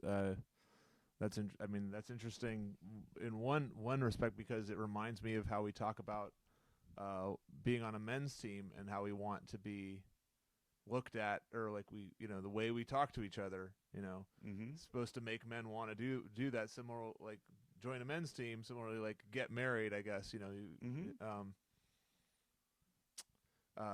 so another question that's coming up, sort of this links back to that thing that overwhelmed me earlier, this discussion of memes and words and stuff, is like, throughout this, we're occasionally like talking about the health of the men or the health of the women as a community. So where do you get your sense of that? Because like that's, I think, what, like, because of course we can, like, because it seems important. Like even though I can best control my own behavior, I'm part of a greater community. So how do you gauge the health of your own community?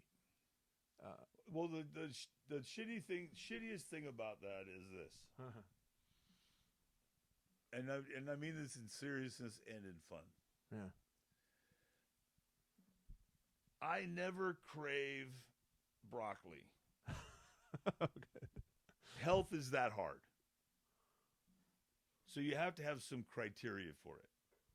How do you? So that hence the question is that hard to answer.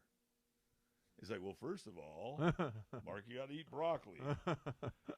So there's some things that you have to accept. One of them is you have to accept you have a place. There is a place for you. Mm-hmm. It may not be the place that you wish it was, but you have a place and you belong there. There's things that, no matter what the place is in the community, it's yours. There's something to do, something that must get done, and it's your responsibility to do that. The way that you elevate your status is based on your performance in that place. So you're never stuck in that place. Mm-hmm. But the only thing that changes is based on your effort in whatever position you've accepted that you have. Okay. Men or women. Men or women. The criteria is the same. Women have their place. There's always an alpha. There's always an alpha because you have to indicate, you have to have a measuring tool for the place. Okay. So somebody's got to decide what time dinner is. Okay. Right? Somebody decides what time dinner is. Somebody backs up the person who's deciding what dinner is. Now you have alpha and alpha. Then you got the people who agree with the people who are deciding what time dinner is.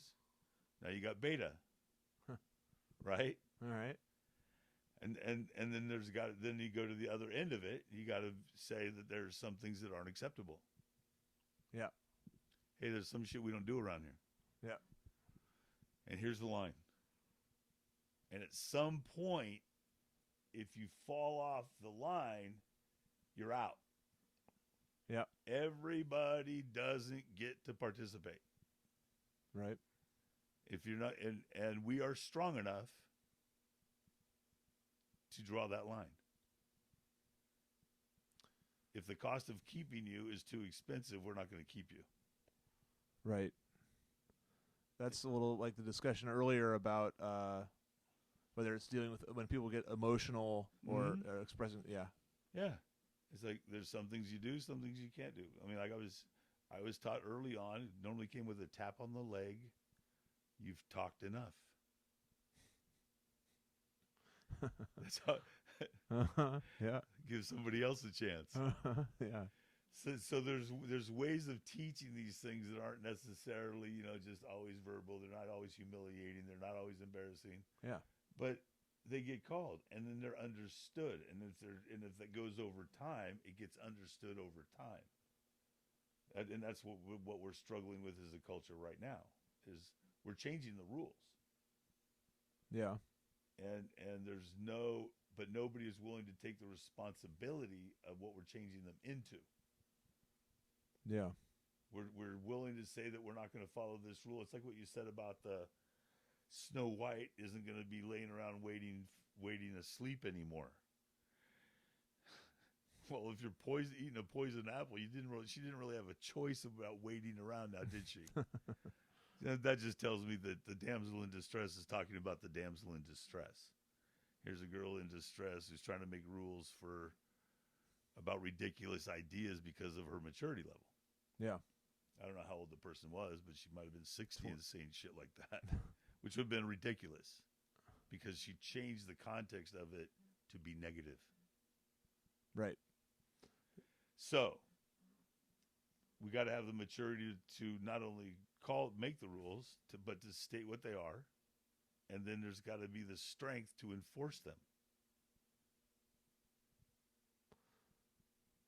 It's like, well, that's ugly.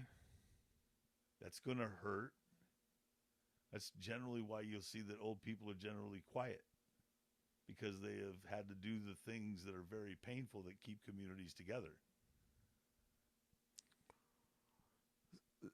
Is your perception of how we're doing with that, when you do you look at your own community as like a small town or small group, or do you look at like fucking the country and what's on television? Like how do you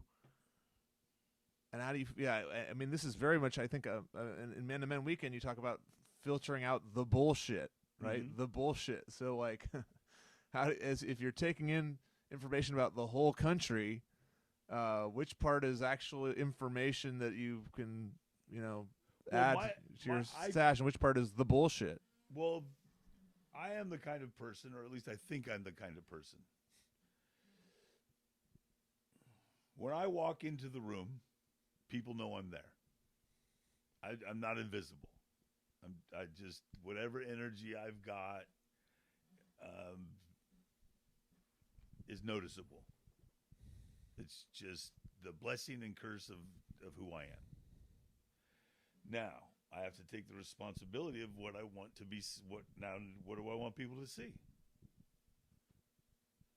I could come in and I could be a irresponsible, chaotic, rabble rouser, and I enjoy that stuff. I mean, I really do. I like to, when I'm with Rouse some rabble. I like to rouse some rabble for sure, and I like to do it, and I like to have fun doing it, and I enjoy the chaos and all of those things. But then there's a time and a place, and that's a learned behavior, and it comes with maturity. So it's not always the role of a older gentleman like myself to be rabble rousing all the time, and I really feel a loss when I got to leave it up to one of the younger guys to do the rabble rousing and be available to settle things down, because that's what the older men are for.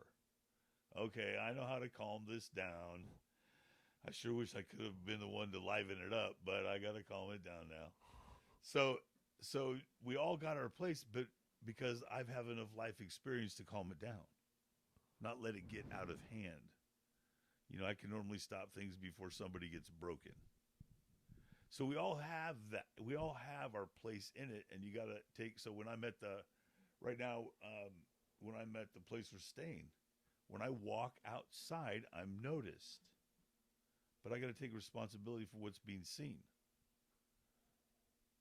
So when there's a bunch of little kids around, am I sitting out there farting, bellowing, scratching my balls, and picking my nose? Well, if nobody knows me there, I can take that attitude if I want. Or I can say, you know what? I'm being noticed. People can see. I should probably conduct myself in a particular way so that the young ones know how to conduct themselves outdoors when they go outdoors. Because they're just being little kids, being all wild and crazy, and I'm not going to go up to them and go like, hey, don't pick your nose, kid. But if they don't see me do it, when they get a couple more years on them and somebody else corrects them, they'll go like, oh, I've seen that before. So that's an example of seeing it just in your community. Mm-hmm. You can sort of see some things in your community. We're making a mistake when we have this attitude, I'm going to get them to. Mm-hmm. It's like, rather than how a community works and how maturity works, is I'm going to be an example of. So the responsibility falls on the elders. And what's great about being an elder is you have such a wider variety of things you can do.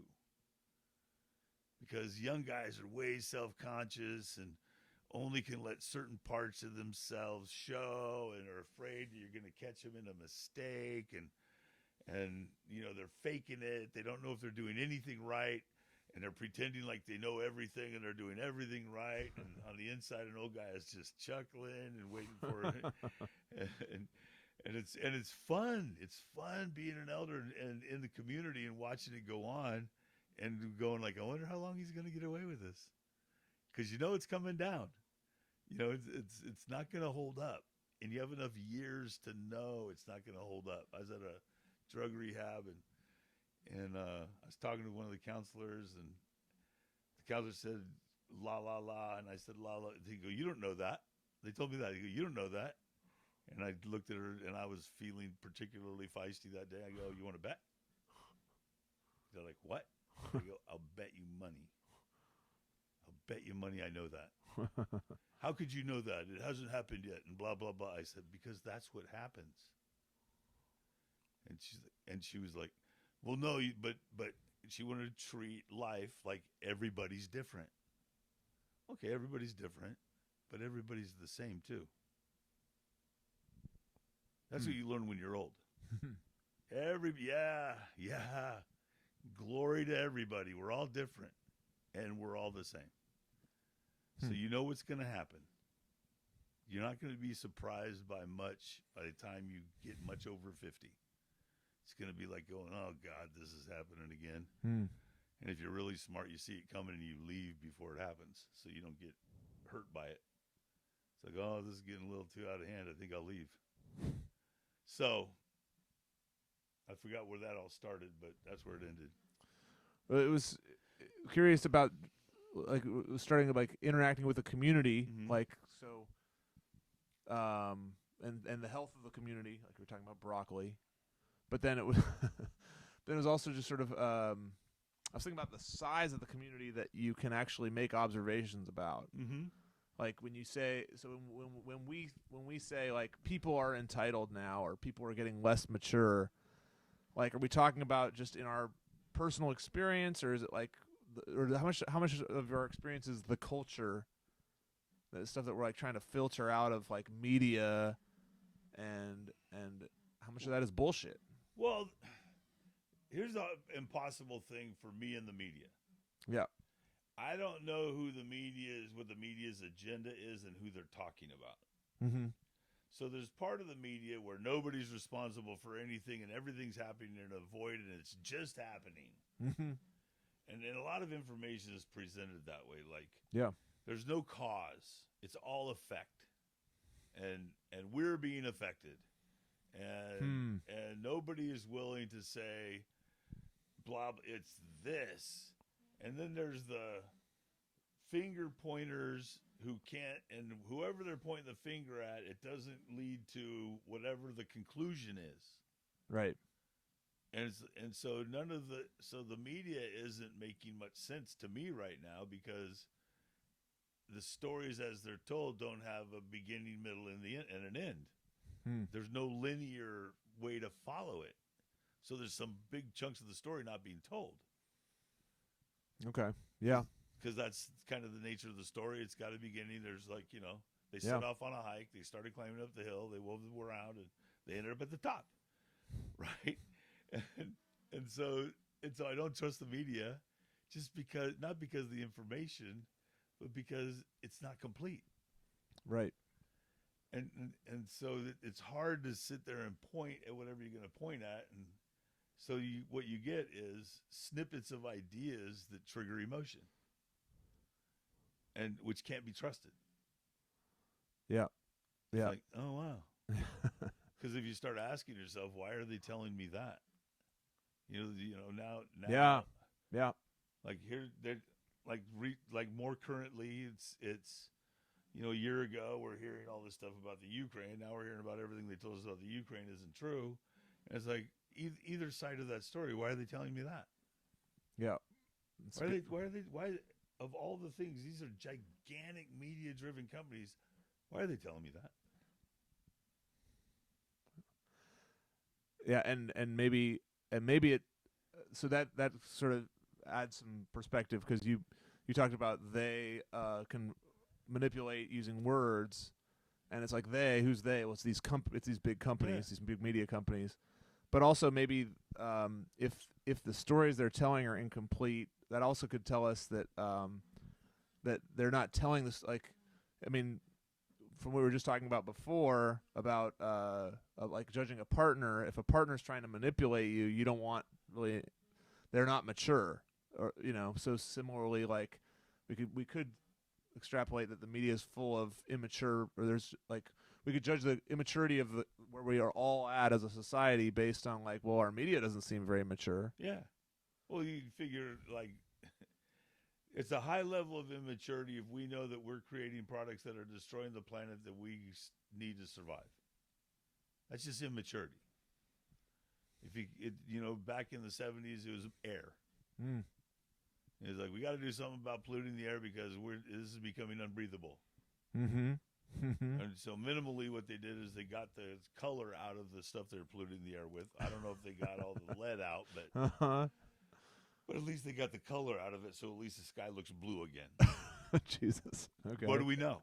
Yeah, yeah. What do we know? Yeah. And you can get into any of all that crazy stuff. So in the meantime, as a human, it's like, where do I want to have impact? And am I putting myself in the position where I can have that impact? That's why when this knight in shining armor stuff came up in my mind and I was just getting a little too obsessive about it, I called you.